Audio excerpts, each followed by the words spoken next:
Mtazamaji wa Wasafi Media, ripoti zinatokea hapa soko la Machinga jijini Dodoma, na leo kilichofanyika ni zoezi la utayari wa majanga ya moto katika maeneo ya soko. Sasa kilichotokea hapa leo, jeshi la zimamoto na uokoaji wamefanya zoezi hilo na kisha kutoa elimu kwa wananchi, lakini kwa bahati mbaya mmoja kati ya wafanyabiashara wa soko hili yeye hakuwa tayari baada ya kuona moto umekuwa mkubwa katika soko hili, kwa hiyo ikasababisha kupoteza fahamu na kuleta taharuki kwa wafanyabiashara wengine wa eneo hili. Mimi ni askari wa On Air Carlos Ngonya, hii hapa ripoti kamili.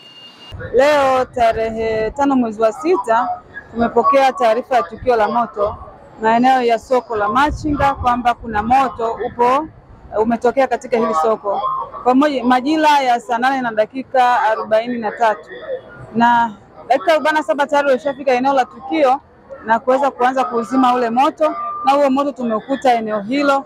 Moja kwa moja wapiganaji waliingia kazini na kuanza kuzima huo moto. Kilichokuwa kinaungua ni sehemu ya taka katika hilo soko.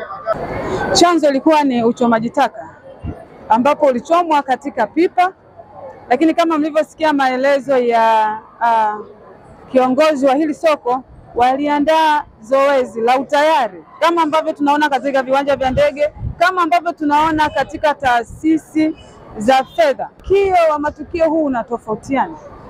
Kwa hiyo huyo inawezekana hata wakati tunatoa hiyo elimu hakuwepo, na elimu hii haijatolewa leo na ndipo tukio litokee, imetolewa wiki kadhaa zilizopita.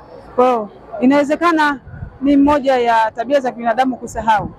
Mpaka sasa hivi jeshi la polisi halijapokea tukio lolote la mtu kuibiwa, kushambuliwa au kufanywa chochote, isipokuwa ni mwananchi mmoja ambaye nafikiri ameshtuka, amepata mshtuko baada ya kuona moto na kusikia makelele ya moto akawa amepoteza fahamu. Wenzetu wa idara ya afya wamemchukua na tayari wamemfikisha hospitali. Moto haumpi mtu tayari. Kwa hiyo tulichokifanya ilikuwa ni demonstration ya kuonyesha kwamba majanga ya moto yapo, kwa hiyo yanatokeaje na yanazimwa namna gani. Pia tunawashukuru madaktari kwa sababu kama unavyoona kwamba amekuja yule mtu mmoja alipata kidogo tatizo la pressure, lakini madaktari walifika mapema sana hapa, wakampa ile huduma ya kwanza na wamempeleka hospitali, na sasa hivi anaendelea vizuri. Huyo ni jinsia gani na umri gani? Ilikuwa ni mwanamke, ana miaka kama 37 hivi. Na anafanya biashara gani hapa sokoni? Yeye hapa ni mtu anayeuza viatu vya special, chupi za special, nguo hizi za special. Sawa, asante sana, kushukuru.